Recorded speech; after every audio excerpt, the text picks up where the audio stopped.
let's just jump straight into it. So we're going to talk about the ScaleUp origin story, where ScaleUp came from, how we ended up doing what we do now for clients, how the marketing foundation system came to be. And so we had our home service business that we had for 7 years, and during that time first off, it was me by myself for a long time, kind of just the first 3 years, for the first 3 years, kind of just band-aiding things together, making it work, kind of doing the traditional, pen and paper, writing things down, trying to keep things organized in my head. And then from there, when you came on for the back-end systems and started building out like our CRM and automations and workflows, it got a lot more organized. But then we got to the point where we started paying marketing companies to help us with marketing, and we were just kind of bleeding cash. Yeah. And so that was tough. We were bleeding the cash, and so out of necessity, the marketing foundation program that we run now was kind of born because we needed to do something to grow our brand, get consistent cash flow, and not be bleeding all this money out to marketing companies.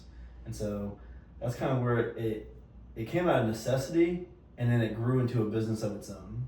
Yeah, it really did. I think the big thing to want to caveat this 100%. Like, we were bleeding money to marketing agencies, but it was because the marketing agencies either didn't fully understand our customer and like our area and what we were doing, in conjunction with they only handled one piece of our marketing. They only handled the ads specifically on Facebook, and there's so many pieces that go into that, and we'll get into that in a little bit, but like that's really important to notate that I always tell people this: marketing takes time, and you have to understand the journey. And if you don't understand the journey and you just pay someone and they're like, we can get you leads instantly, absolutely, leads will come, but they won't be qualified. So, quick little caveat it's a pet peeve. So, when I stepped in, obviously, and you were like, hey, we gotta do all these things, operations I had down. Like systems, that was like my love language. I'm like, I got this. And we were very like a well-oiled machine within 6 months, because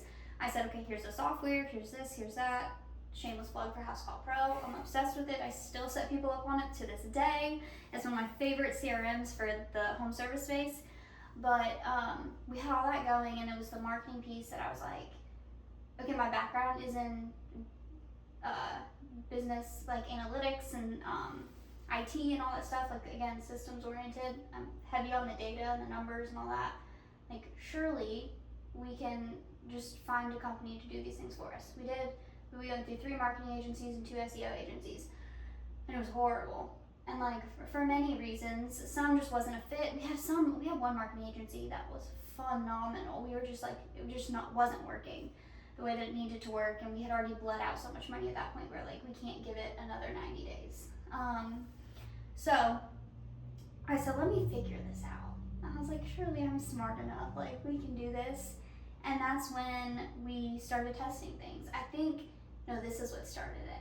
We started doing the stuff on our own, and we're like, okay, if we really are going to grow and do these things, because we had a few ups and downs. We're like, man, we can't rely on referral. We've got to really dive into the marketing. Yeah. Well, I think most home service businesses or just service businesses in general go through that ebb and flow of when we'll say your marketing or your branding is inconsistent, and you're relying on, sometimes you put posts out, sometimes you don't. Sometimes you're getting referrals, but sometimes you don't, because you can't control that.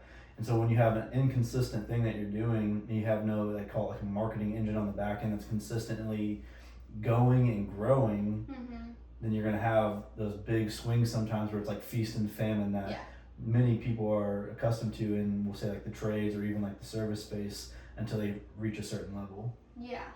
And so I think it was, we were going through one of those, we were having like a team meeting, we were talking about stuff, and I remember you telling me you wanted to post once a day on social media. And at the time I was handling the social media, but I was also still running a business of my own on the other side, like ScaleUp, but it was, on its own, but I was also running everything under like the coatings business. And I remember looking at you like, you're crazy. I am not coming up with the content to post once a day. Well, to be clear, I wanted a minimum of one day. Which is what we agreed to. I got you to finally say yes to one day because I wanted more. Yeah. And we can talk about why later, but I was like, like at least one a day we need to have going out. And it sucked, but over time I saw the benefit. But again, we were able to bring some more people in to help. Like my assistant came in to help me with some of these things and these little pieces, because I was like, I'm going crazy trying to do all this. Like I hate creating content like in that way. I like to do this type of content. I like to record videos, I like to talk, but like creating, like I think it was the graphic creation, like that really just like hate it. That's why I don't do it. But it worked. And so that was the start of the system that we built. That was the beginning of, okay, well, let's do this. And then we added in Google Ads. And I had been working on our SEO for a long time. We were doing that, and then I think that's when we added in some blogs. And then we were already doing the Google Business Profile, so that tied in with SEO. So that was like we slowly added these things in, but we noticed within 60 days of posting every day, our phone calls would go like increasingly. That doesn't sound good, but whatever. And so once we did that, we were like, let's play with this. Like, let's see what happens. And so we were running Google Ads, and we had social media posting at least once a day. And you guys also would go live randomly, and I think that helped a lot too. Yeah, we would go live on job sites, and nothing crazy. You know, we would literally just had a camera. Kind of showing the job, showing what we're working on, showing where we're at. You know, most of the time it was no more than just a few minutes, honestly. It was just like a quick go live, kind of show and update what we're working on, what we're doing, maybe show the color, you know, show the truck, show the trailer, our equipment, just like little things. And it's one of those, at first, it feels awkward, you know. For some people, maybe you're like, you feel comfortable on that, but like for me, it was very awkward. Because like, no one cares about this, no one wants to see it, but they really do. They do. And it led to a lot of times where we'd go live and people would start commenting and reaching out. But then again, it's just showing like that active presence online, which is a huge thing. I'm sure we'll dive deeper into that. But even just those little things made a huge difference. You know, going live and then having the consistent social media going out and then having all the other things working together. Yes. And not just working together, but it wasn't just that we had the SEO going and the Google ads or Facebook ads or the Google My Business and all that. It wasn't that we had it all going. It was all going, and it was all tying together with the same content, the same message, the same strategy. It wasn't just like this person's doing it this and they're saying these things, and this person or company's doing this and they're saying these things. Everything had a purpose, and it was all talking together. Yes. So it was all leading back to one cohesive brand story. But it took 4 to 6 months of us doing that to really reap the rewards and the benefits of it. And then we started testing it. So like, how do we break it? So that's where I was going. It's like, we probably posted like for 2 months straight, at least once a day. And we had Google Ads going, and we were not spending that much on Google Ads. Like, I don't know, maybe $500 a month. Like, we were really like, we're playing with everything at this point. Like, let's just see what happens. And so we're like, let's turn off the Google Ads for a week. Like, we literally were like, let's sacrifice.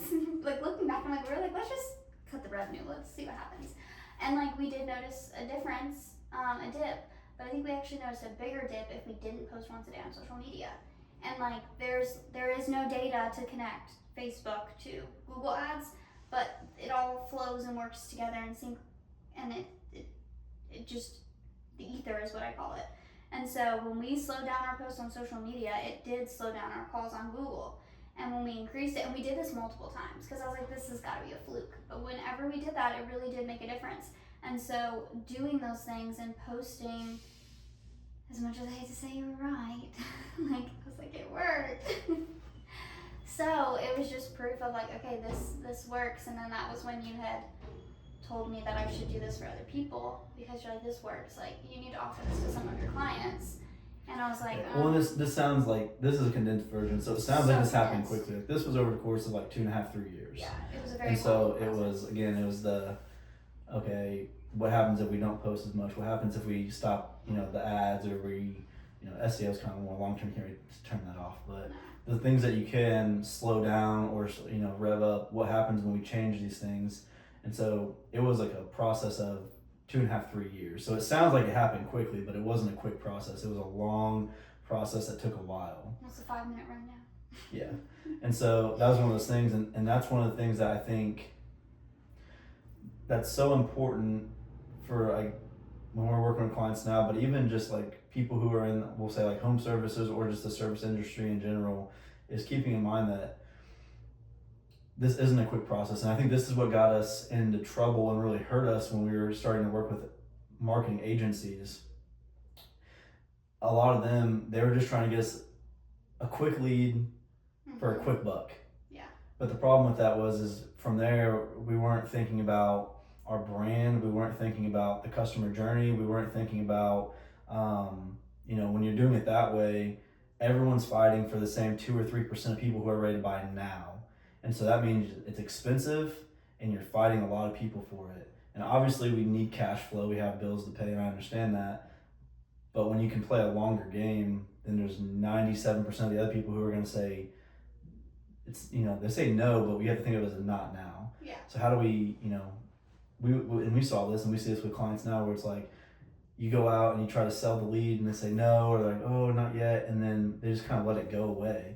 Well, if you spent $20, $30, $50, $100, depending on how much a lead costs for you, or, whatever, and you just let that go, you've just thrown that money away.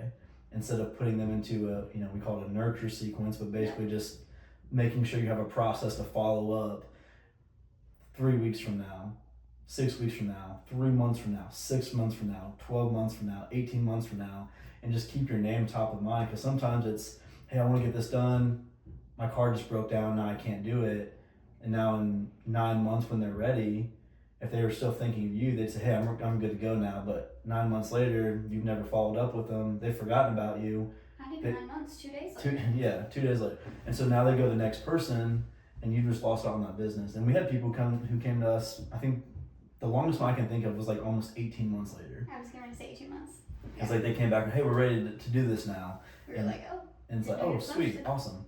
And so that's one of the other things is like, when you can play a longer game, it really helps, because you're not just letting that money go away, and you're also, building your brand a little bit. Yeah, and one thing too, to speak to that from a homeowner standpoint, because until we owned a home, we didn't deal with a lot of contractors, we didn't deal with people coming and going, and we would want to get simple stuff done around our house. I think the first major thing we had to pay for around our house was getting our pool liner replaced. Because we decided we didn't want to do that ourselves, and we wouldn't pay a professional to do it. So we have a very big, awkward shaped in-ground pool. And I remember first of all, the amount of companies I called and couldn't get someone on the phone was frustrating. Then I would call and email each person, because I'm like, I understand sometimes run the back end of a home service business. I know sometimes you can't answer the phone, but sometimes you can respond to an email quickly. So I did both. And then the amount of people I got to give us an estimate. I got 2 estimates out of all. I don't remember how many people I called, probably 8 or so. Less than 8 definitely called me back. I got 2 people to come give us an estimate, and the reason we went with the company we went with is because they were one of the only people who gave us an official estimate, and I had a clear remembrance of the conversation. Specifically, the sales guy that we talked with was phenomenal. He was amazing. But the other guy that came out, I remember being like, oh, I want to compare the quotes. I can't remember what exactly he said. He never gave me a written quote. He gave me a verbal quote. And he, I think, left a business card, but I couldn't find it. And I'm like, I don't even remember who I talked to. So the point of me saying all that is if you aren't, most homeowners are getting at least 3 quotes. I know that's what we do. We always try to get at least a couple quotes, because we want to, 1, make sure it's a good fit, but 2, just you never know, right? Pricing could be crazy different, and you're like, okay, why is it? Blah, blah, blah, all the things. But if I'm getting multiple quotes and I'm talking to multiple people, and I can't remember who you are 10 minutes after you left my house, you're screwed. Well, and life happens, so people have jobs, kids, businesses, you name it. So stuff comes up. So it's not always that people are ignoring you or don't want to work with you, but sometimes stuff just happens, and you get busy, and the next thing you know, it's been 2-3 weeks, a month or 2, and you're like, oh man, I forgot all about that. Or just haven't had time to take the next step. So sometimes that prompting makes all the difference. And so I think a good place or a good thing to talk about with what you just said is when we were running our company and when you were first stepping in, ScaleUp was already a thing, but you guys were mostly doing, we'll say like you were on the operations, like systems, you were doing like system stuff Yes. and builds for people and not doing like marketing stuff. And so Not the front end marketing. We do a lot of funnels.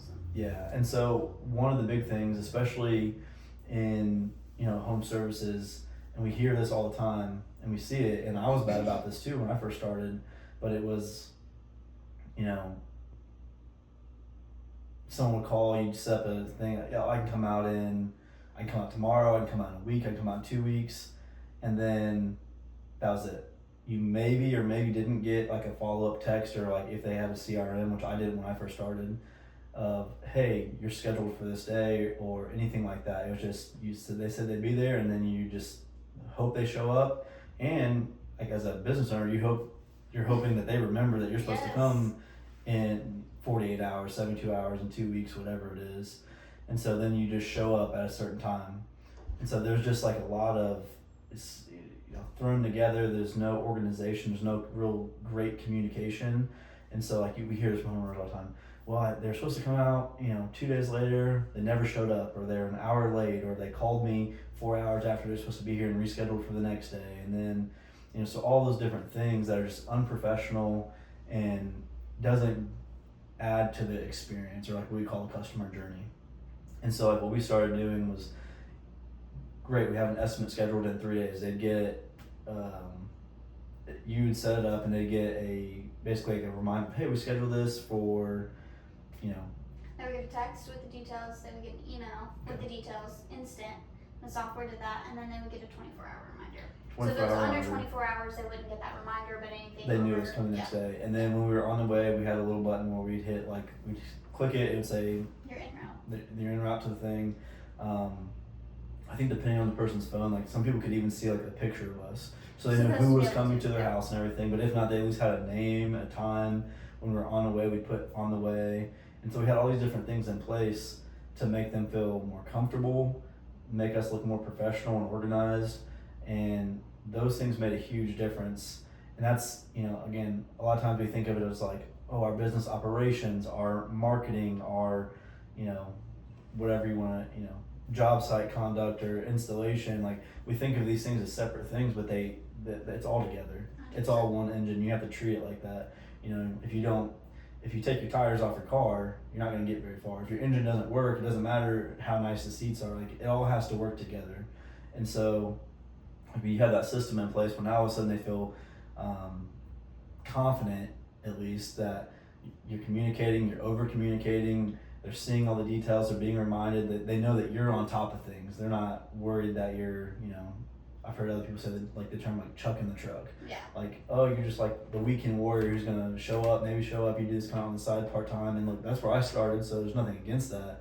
But if you want to grow and take to the next level, you have to get as professional as you can, as quick as you can. Yes. You don't have to be big to be professional. Yeah, and I think something that you just spoke on that is important to notice and notate is a lot of like when you hire a marketing agency, a lot of agencies aren't going to come in and say, here's how everything ties together, here's like this and that. They'll set you up on like their own system.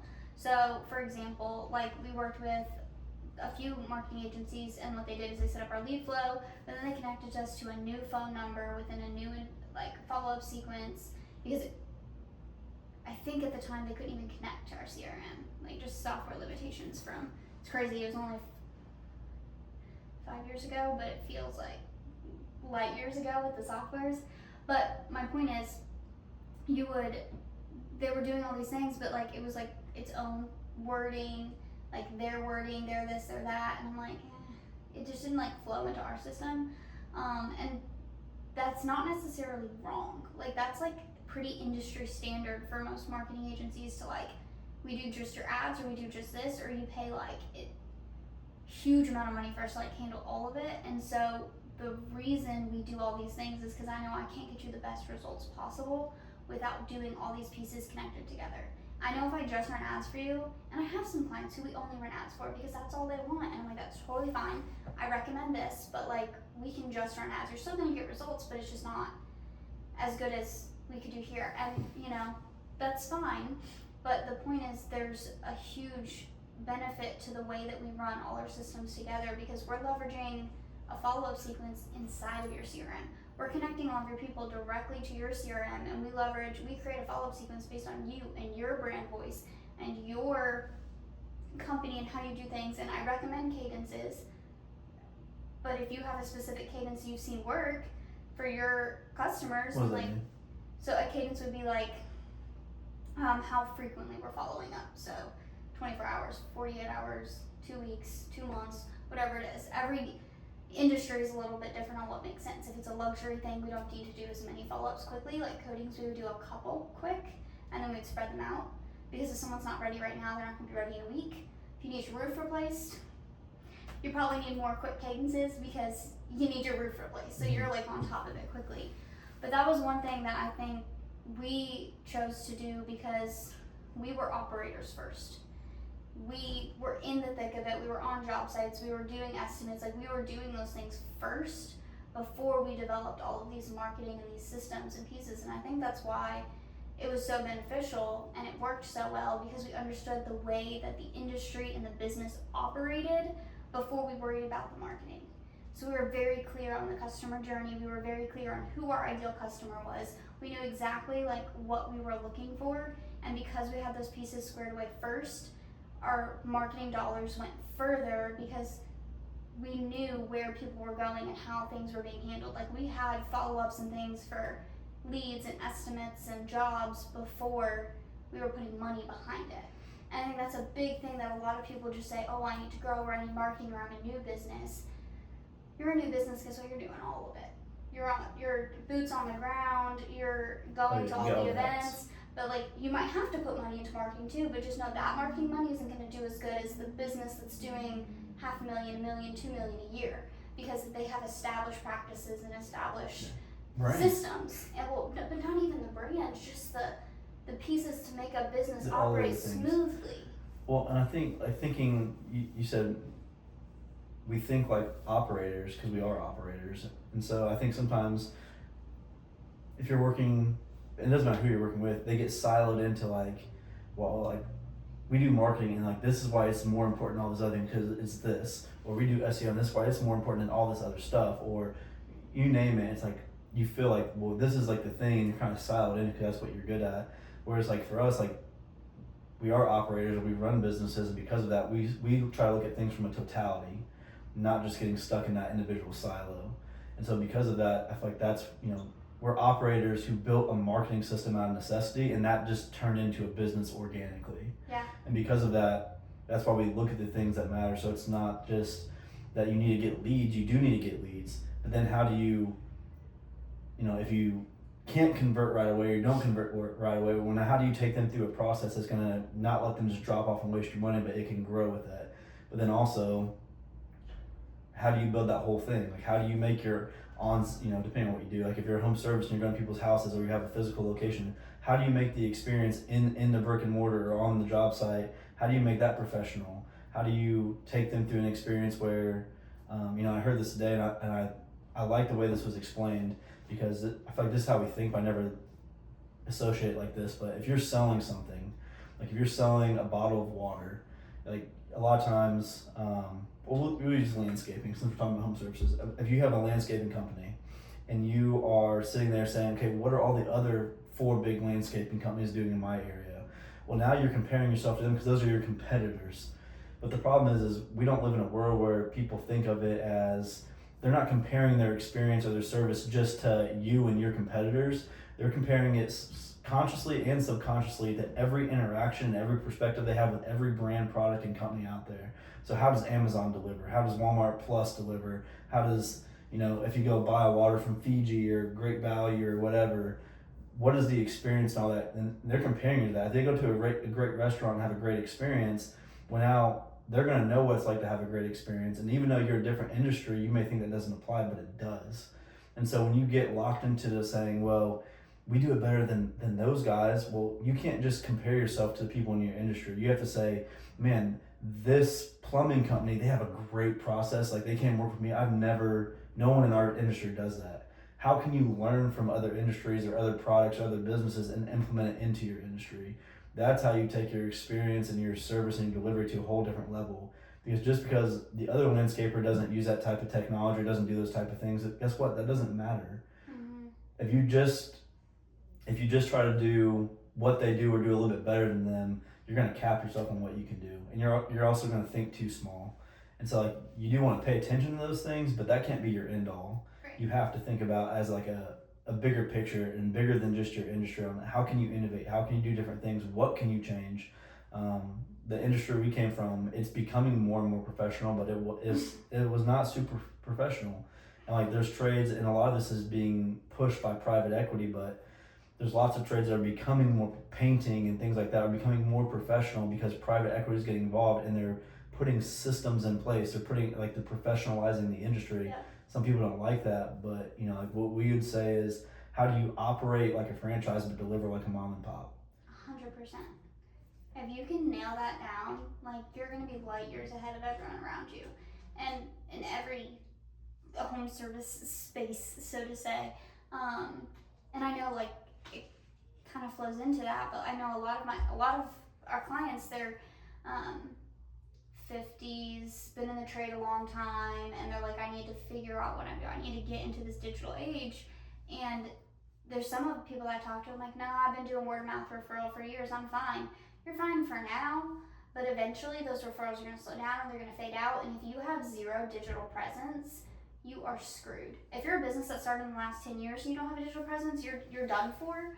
But especially those that, like, if you've been around a long time, you have to adapt. As we've all seen, there's always going to be ebbs and flows, and yes, word of mouth and referral will work, but eventually it will fizzle and it will fade out. And so focusing on making sure you have a digital presence, like it's exactly what you just said, like you have to think like these big companies, these big corporate private equity, like what are they doing and how are they really like being efficient and like systematizing everything, but delivering it like a mom and pop. And I think a lot of people think that if you have this website and all these things and all this posts and all this and that, you have to look and feel so corporate, and it's not true. I have conversations weekly with people and they're like, well, the other marketing agency said that I needed professional photos and videography and this and that. And I'm like, I'm not saying they're wrong, but one thing I want to make sure you know is that at the end of the day, our customers want real, authentic, but they want to know you're a professional business. And how do you portray that? And one way you can portray that is by showing who you are as a person. Personal brand is huge right now. Well, you mentioned it earlier. We would just go live. Well, you're not gonna, I guess if you have the money to blow, you can. But if you're a home service company and you're on jobs and you're getting stuff done, you're not bringing in a whole film crew to go live and do something like and putting, getting your hair done when you're out there sweating in the sun. No, you're just gonna pick up your phone and you're gonna say, "What's up, guys? We're here on this job site. Here's what we're doing today. We're replacing this roof, or we're doing this landscaping. We're putting in this flower bed. We're building this hardscape. We're coating this floor." You're gonna show them what you're doing, show them what's going on, and they're gonna be, "Wow, that's really cool." When they see you working, they see the equipment, and they see dirt flying through the air, and like, "Wow!" And then they're engaged. Yeah. And so I think a lot of people think marketing has to be this big, Polished. overdone, polished production, and there's a time and place for that at a certain level, and if you want to do things, but people really want to see you and what you're doing, and they want to see the people behind the businesses. They want to see how things are getting done. And realistically, if you just look at the way a lot of things are happening online right now, it shows that. It shows the content that's producing, it shows the content that's getting views, it shows what's going viral, it shows what people want to see, because it's not about what you say, it's about what you do. And what people are doing is they're gravitating to the real, authentic things. And so that's what you gotta do. I'm gonna pause you because your mic died.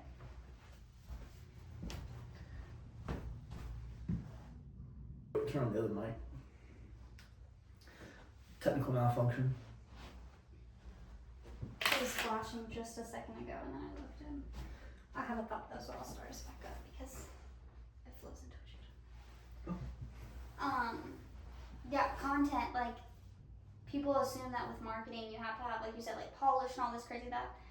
We live in such a quick attention society that if you spend thousands of dollars on some of this content and these things, depending on what you're using for, like commercials, yes, professional, like website videos, I think 100%. Like if you want to invest in that and it makes sense, yes. Using it for content across social media and like reusing it, because there are ways to use the same video like 20 times, 100%.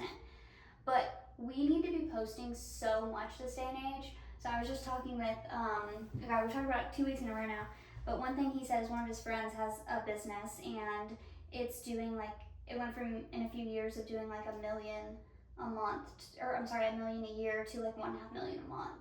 And one of the biggest things that helped them, not the only thing, please don't assume that if you implement what I'm about to say, you're just gonna immediately be making $1.5 million a month. Doesn't work that way. They post 4 times a day and 10 stories on social media. 4 posts a day, 10 stories. If you had to go to someone and get professional content done to post that frequently, you're out of business. That's way too expensive, and no one can, like, you have to be documenting while you're doing things. You can't be creating content, you're documenting what you're doing. And so that might be a picture, that might be a 2-second video. Like, it really is that simple, and that's like something that we adapted at ScaleUp. And like that I do personally is like, I have a lot of our clients come from my personal Facebook page because I'm the one engaging in Facebook groups and doing these things, because as a business page, people don't care about that if I comment in a Facebook group. They want to see that I have real experience and I know what I'm doing. I post 3 times a day and 5 stories a day. That's like my personal goal. And I've been doing that. I've been posting at least once a day for over a year, but I've been posting 3 times a day, give or take.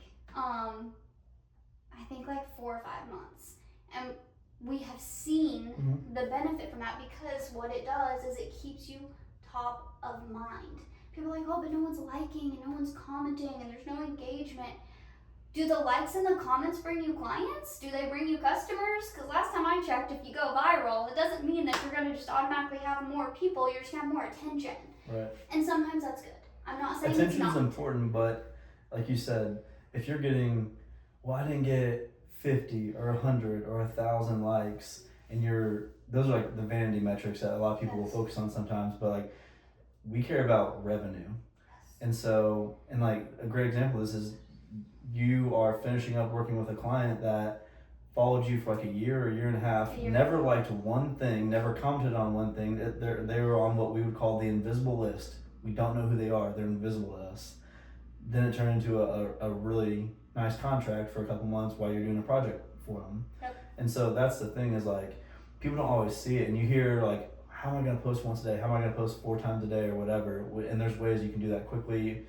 You can figure it out on your own, or if you work with a company like us or someone else, they can do that, and it's not that big of a deal. But the thing to remember is, you're like, that just seems like a lot. Not everyone's going to see your post. It's not a chronological feed. It's at random. So some people will never see it. Some people may or may not see it. You may post 4 things and someone sees 1 thing, but they don't see the rest. And so that's okay. And then if you have people who just, for some reason, their algorithm shows every single thing you post, or they get a notification every time, well, great. They're super fans anyways. They'll probably just like and share it. So it's not a big deal. But most people aren't seeing your stuff. And so, like, they say, like, we are in an attention economy now. And so if you can't be in front of people, you don't have their attention. You're not top of mind. And when something comes up, they may not think of you.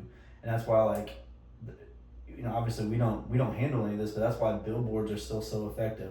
Vehicle wraps, truck wraps, all that stuff is still important, and you should try to build to the point where you can do as much as possible, even if you don't see it coming, because it makes you like omnipresent. Yep. People see, oh, I see your trucks everywhere. I see your billboards. I see you online. Every time I get online, I see you on Facebook. And so the more people see you, the more that when something comes up, they just automatically think of you.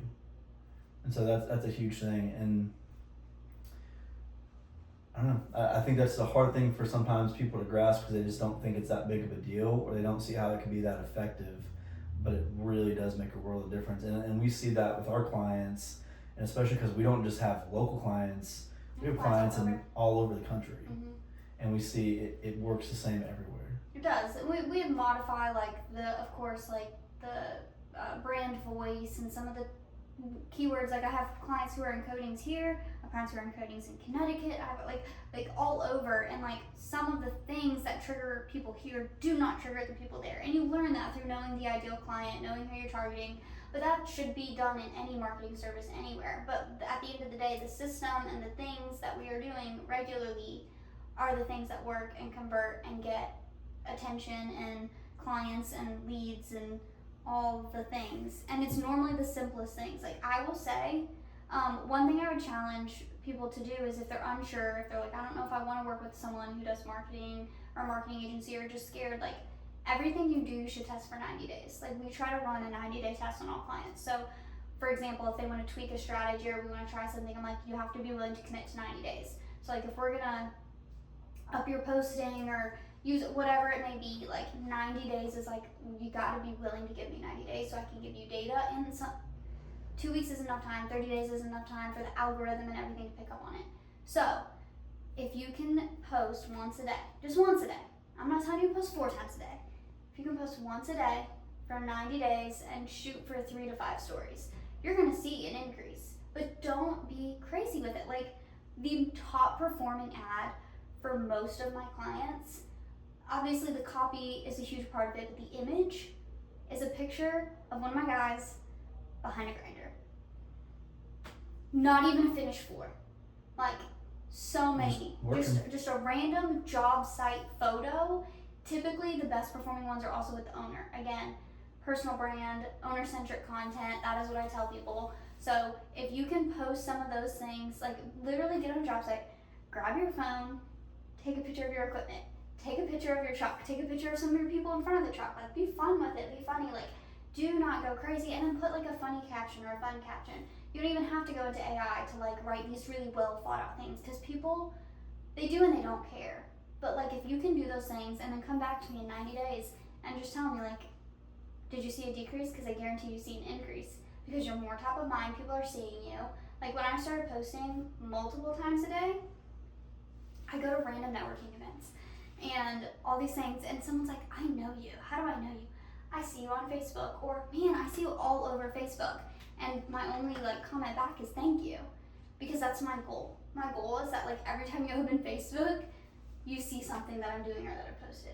Well, again, you think about, they say like know, like, and trust.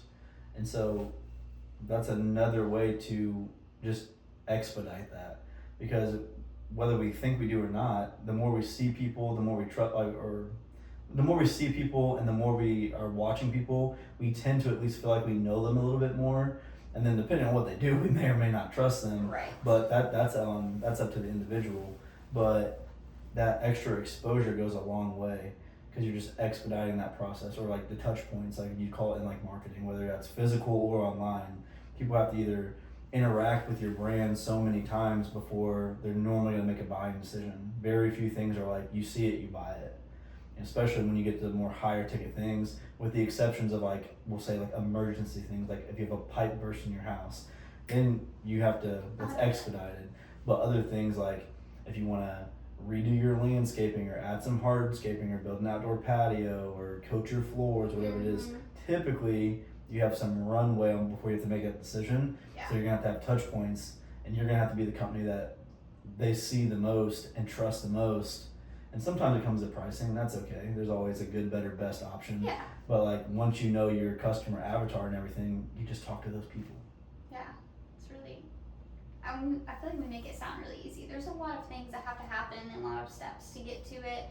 But at the end of the day, it really is that simple. Like, you talk to your people, like, who's your ideal client? Like, think, and if you don't know your ideal client, like, walk someone through, like, how do you figure out your ideal client? Well, I mean, I think the easiest way, like if you're getting started, it can be a little bit harder. But if you've been doing it for a while and you just don't know, even 6 months, you should be able to. You just start thinking, who are the people who actually pay me to do this work? Not who calls, not who gets quotes, who actually pulls out their, we'll say wallet, but their card, mostly nowadays, and gives me their card or gives me a check or gives me cash. And whoever's giving me the money consistently, that's who you need to talk to. Yeah. And so, like, for us and what we did, we knew that was like people who were like 55 to 70, lived in a certain type of home that was normally like $400,000 or $500,000 plus. Because they were a little bit older, they typically had more disposable income. So when we're doing content, we're not talking to a 25-year-old. They probably can't afford our service. We need to talk to someone who's 55 to 70, lives in a certain type of home, has some disposable income. That's who we need to cater our content to. That's who we need to talk to in our branding, because that's who's writing the check. Yes. Now there's outliers, there's exceptions to that, and some, depending on your industry, you can service more than that too. that doesn't change. You just run different content talking to different age groups then.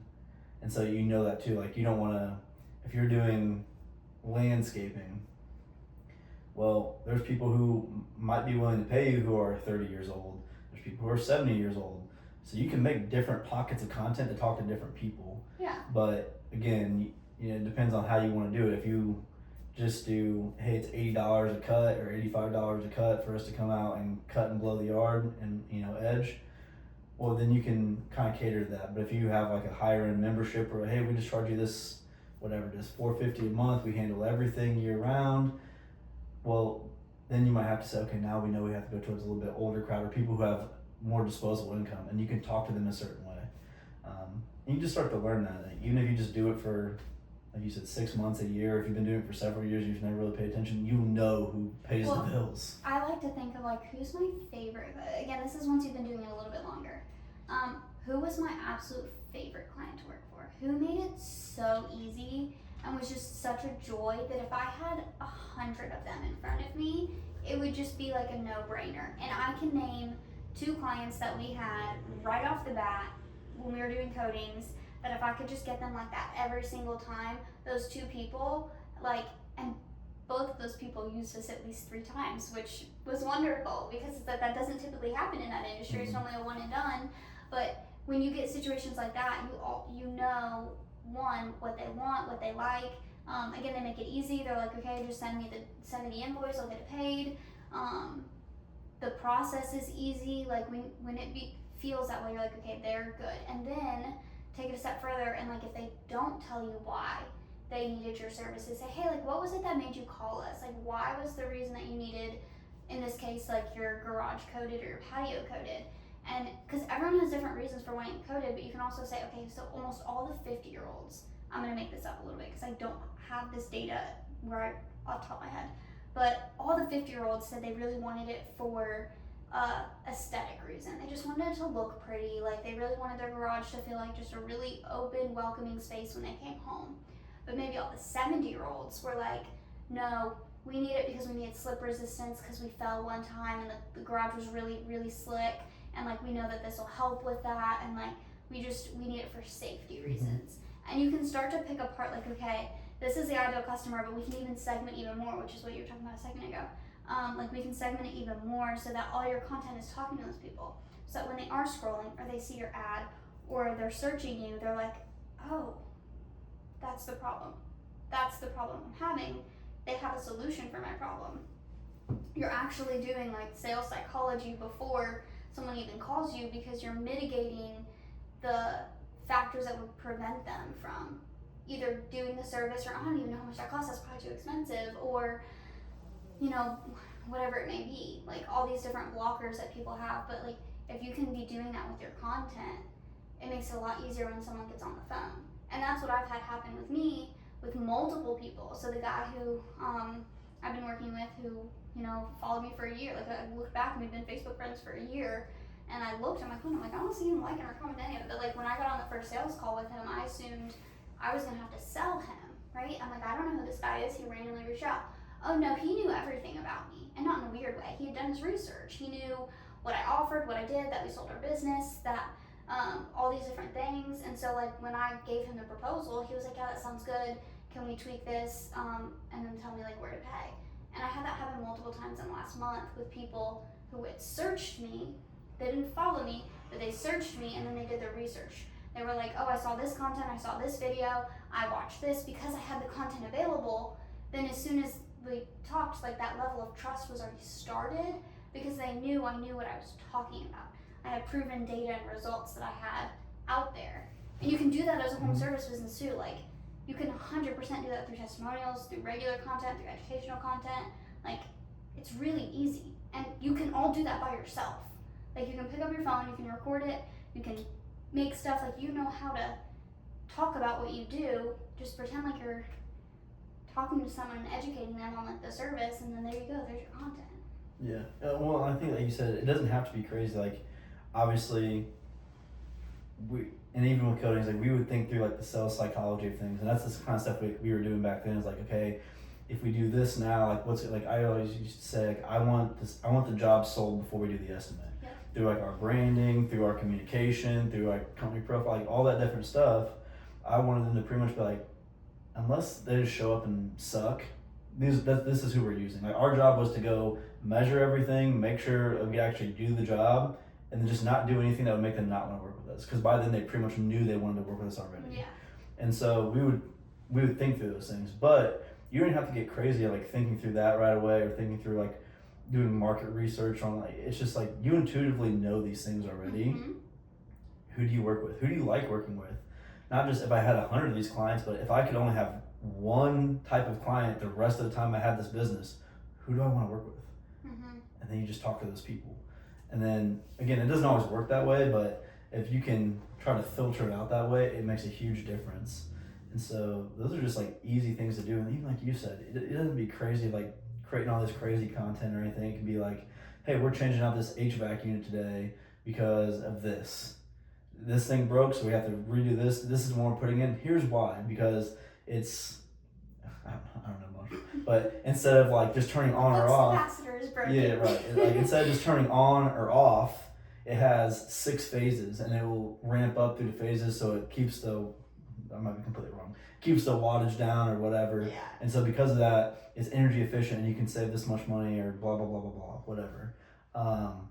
And now all of a sudden, all you're doing is explaining the stuff you're doing right now in real time with the information you already know, because you know how the plumbing works or the coating works or the chemicals mix or why you paint and then you let it sit and then you sand it and you paint again or you don't, or you already know your process and what you do. All you're doing is just talking through with people.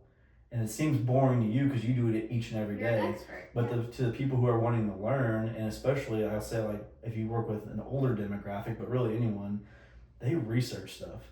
They'll look at reviews, they'll look at testimonials, they'll look at your website, they'll look at your Facebook page, they'll read all these things, and like you'll go talk to them and they'll be telling you stuff they read about you if it's available to them, because we saw it all the time. Mm-hmm. And again, we even had all of us on the website. So we'd show up and people would be like, they felt like they knew us already. And because of that, there was already a level of trust there.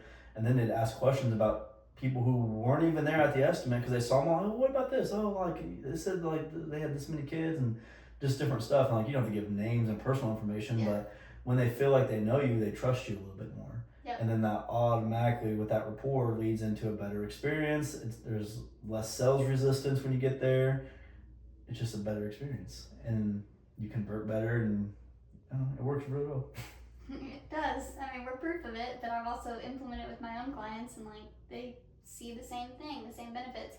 And the number one thing that I think, if you can get out of anything that we've talked about today, like the number one thing is like, be who you are, be personable, but don't be scared to pick up the camera and take a picture or record a video. It's gonna be awkward the first time. The first few times I went live, I was like, I hate this. This is so weird. I'm just talking to myself. And I found little things that I can do that make it easier. Also, just repetition. Just like when you first started out in your trade, like you weren't good the first time, and then you did it over and over and over. And as we tell our kids on a regular basis, like you have to practice to get good at something. So like you don't have to be like an influencer and be like, hey guys, like, and just like I don't do that. Oh, well, on job sites, we did like. I think early on there was a few times where like we'd start where we were like, hey, what's up guys? And like it was like us, and then we'd immediately switch the camera to the job site. Right. And we would just show the job site and talk through what we were doing at the process or why or the colors or whatever, and then we would turn it off. Yeah. So there was times like we weren't even on the camera, it was just showing the job site, showing the progress or showing what we were doing, and then we would just turn it off. And sometimes you saw our face, and the more we did it, you get more comfortable, so we'd show our face a little bit more. But then we'd mostly showcase what we were doing. People wanted to see that. Yeah. So it's just keeping it simple. And so I think that's a big thing, is not overcomplicating it and just doing one thing and then just continue just to build on that. And so like that's kind of like talking about having our company, and then out of necessity, we'll say like ScaleUp how it looks today was born, like the marketing system, what we call our marketing foundation system that we implement for businesses. That was born out of necessity for us, and it turned into a business of its own. And so like thinking through that and what we talked about, what are some kind of final things that might be good to talk about scale up and marketing foundations and really why it's so beneficial, or what has been good about it. I think I'll flip that a little bit. I think the thing that I love most about what I do and the results that I'm able to get clients is that one, I can relate to them on a level that most marketers can't. Again, I was an operator first. And I know it sounds weird, like I wasn't on most job sites, but I was on job sites, I did installs, I did estimates, like I did everything. Like I helped run the business in its entirety. So I really understood the process from start to finish because I lived it. Like I had installed a coating before you ever installed a coating because we hadn't started dating yet. But like I've been around it like my whole life basically. And so there's a level of like, I understand the trades and how they operate. And because of that, when I go to my potential clients, I can say, okay, yeah, this is why you need to do this way. And I don't say it again as a marketer. I say it as, I know from a customer journey standpoint, as someone who used to help operate this home service business, this is why we need to do it this way. And I know that goes against the grain or it goes against traditional whatever, like you have to trust me on this, and they do because they know I know what I'm talking about and I understand, again, the process, the industry, the why things work the way they work. And again, also from a homeowner who has a love for systems, I can see and understand like the way the systems work together. So if I take all those pieces and I tie them together, like that's what we built. We built it for, like, we are a marketing agency for operators. Like we built this for those people out there who are trying to run a business and they want someone who actually cares and understands. And I'm not saying that there aren't other marketing agencies out there who've never been on a job site who don't understand and have, there's great like people out there. I know some of them. But like for us specifically, like my focus is how can I help you be a better business owner and like use my marketing and my systems that I've worked on and like developed to fully push into your business and help you propel and succeed. And like one of my favorite things that I tell clients is every single one of our clients, their leads go to my inbox. Like if they get a lead, I see it. I get an email with their name, and if I don't see their name popping up in like a couple days, I'm like, okay, what's going on? Like, let me go check on this. And I truly do. I'll reach out to clients like, hey, just want to let you know, I haven't seen you get a lead in like 2 days. I'm double checking all automations, all systems are firing, so like we're gonna look at this or that or tweak whatever. And they love that because they know that like I care about their money. Because I've been the one who wasted tens of thousands of dollars before. Like I say I because I'm like imagining a conversation with the client, but like we have wasted money and it went nowhere. And I know what that feels like. Like the sting is still there. So I understand when people say they're scared to run ads. So if I think about everything that we have built with ScaleUp and with all these things, like the number one thing is like we get it because we did it. No, absolutely. And I think, and we'll see how you feel about this, but I think a big thing for me is like if you are just if you just want $1 now and you just need a lead now, you're probably not a good fit for us. You probably should just go work with a marketer who's just going to give you a lead and say fend for yourself and figure it out. Like that's not what we're interested in doing. Like we've built businesses. It's like we want to partner with you a long time to help you build your business and build your brand and build a growth engine on the back end that's going to help you have consistent cash flow and leads long term. And that doesn't happen in a month. That doesn't happen in 3 months. That takes time. You have to build that thing.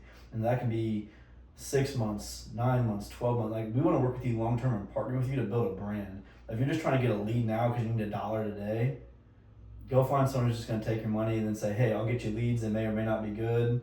And I don't like, we'll send you leads. You figure out the rest. That's not what we do. No. We help you build a business and a brand. That's what we want to do. Not just get you the leads, but help show you how to, why your system matters, why the customer journey matters, why, all the things you do on the back end matter so that you can create raving fans and have people advocate and get more referrals and build your brand and people say, I see you everywhere. Like, that's what we want to do because that's what we do. Yes. You got it. You nailed it. Perfect. So.